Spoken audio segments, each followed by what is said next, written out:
Hi Aries, happy early birthday and welcome back to the Astrology 33 channel. This is your mid-March 2024 love reading. Thank you to those of you who've liked, viewed, shared, and subscribed to the channel. I appreciate all of that. For those of you new to the channel, as far as will be in front of us, it's what I call the bridge and the gap spread. And the way it works is we'll get the past, present, future energies between you and your main love interest. Once we get through all that, we'll pull some oracle cards as well for some additional insight. And after the bridge and the gap dynamic comes into play. And as far as the decks being used, on the left side we have the Lover's Path Tarot, on the right side we have the Romantic Tarot. And also keep in mind it's a general reading, so I'm going to be referring to the cards on the left as your energy and the cards on the right as the other person's. If you feel like it's the other way around in your situation, then definitely trust that. Alright, so with all that out of the way, we'll get started. Past energy on your side, we have the Nine of Coins. So this is Virgo energy here. Could just be saying that you might have been enjoying your independence in the past, really not even necessarily focusing on your relationships, maybe just having more of a focus on your work lives and career goals. Okay, past energy on their side, we have the Five of Swords. So usually a Five of Swords energy in a lot of decks points to harsh communication, right, where someone almost does something out of ego with the intention to cause conflict and no real desire to see any positive outcome come from the situation. But if this deck in particular, if we look at the artwork with the person's facial expression and we see they're holding flowers and throwing them into the water, I feel like this points to more of an awkwardness with communication on this person's part, to where they might feel like when it comes to expressing their feelings, maybe they put their foot in their mouth a lot of the times, right? So it could just be one of those things where in the past they might have had feelings for you but didn't necessarily know how to come forward and express them, or maybe they did try to express them and it just didn't go the way they thought it would.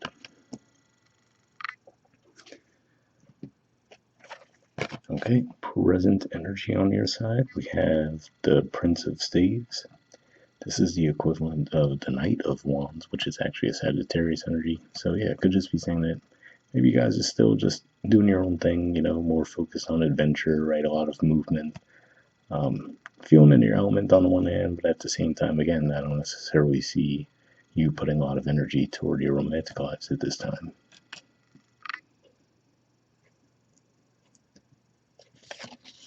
All right, and present energy on their side, we have the Two of Pentacles.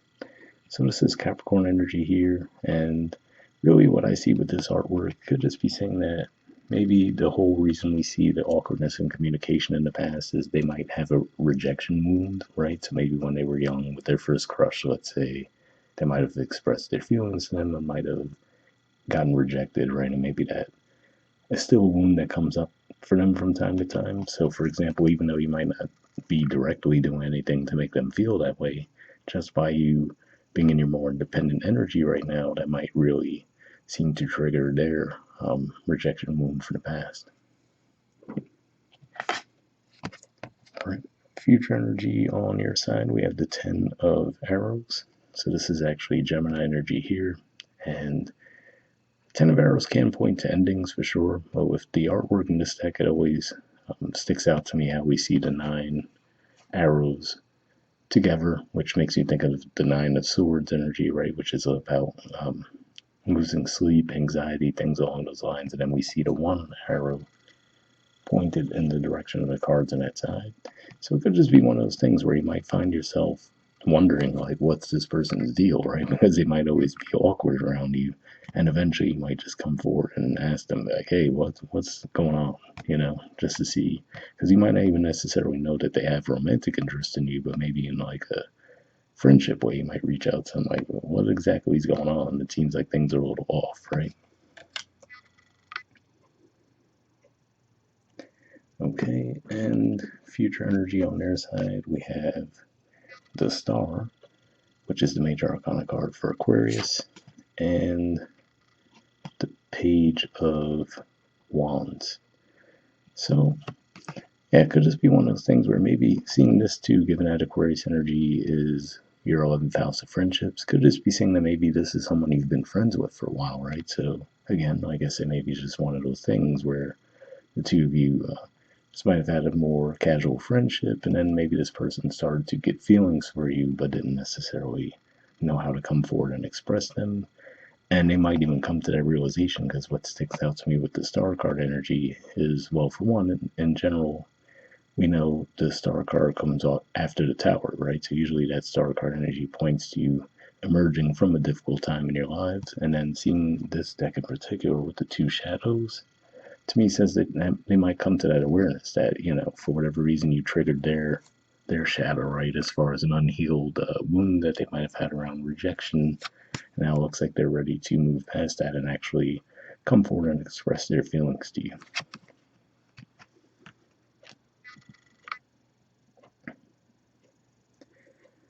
Okay, so bottom of the deck on your side, we have the Five of Cups. So this is actually a Scorpio energy here, and it could just be saying to just watch out for potentially causing an issue within the situation, right? Because I feel like this is saying what we're looking at here. It looks like you would just have to be a little bit patient with this person.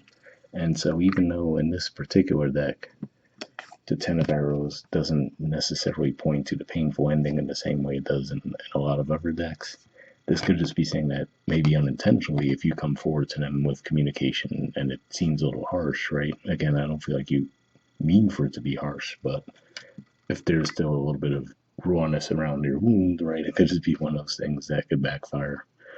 So I feel like this is saying more than anything, just try to be a little patient with this person, especially, which makes sense too, because we're about to be in eclipse season, and the eclipse season is going to be basically taking place on your 7th house axis and your 1st house axis.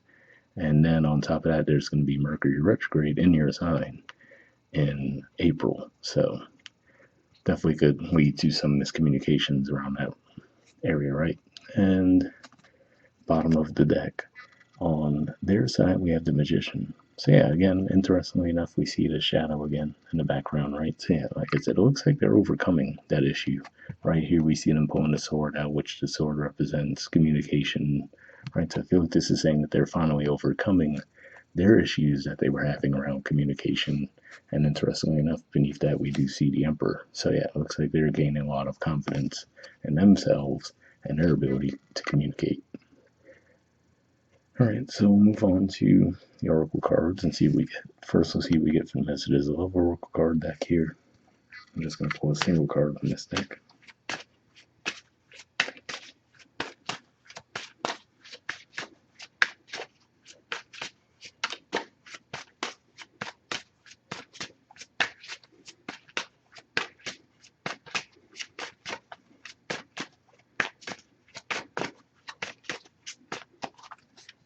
Okay, and next we'll see what we get from the Wisdom Oracle deck. Same situation. Just going to pull a single card from this deck, and then we'll read the messages from both cards and wrap the reading up with that.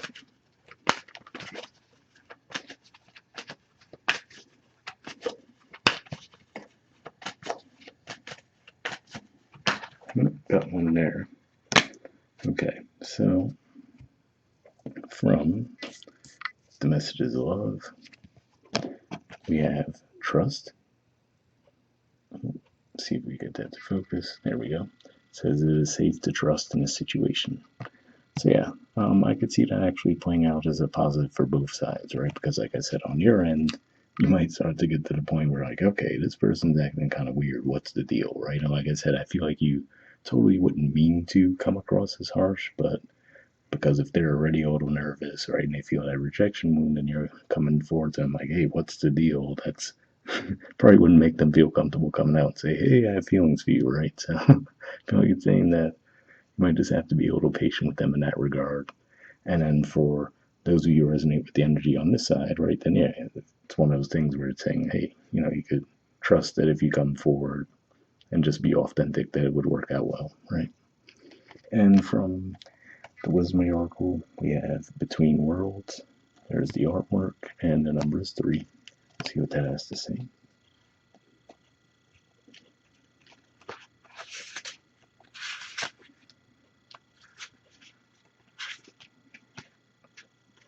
All right, the relationship message says this is a time to explore the new energy between you and another. It is not a moment for certainty, but rather for discovery and curiosity. You don't yet know if this will last forever, so allow yourself to explore who you are and what is reflected back to you.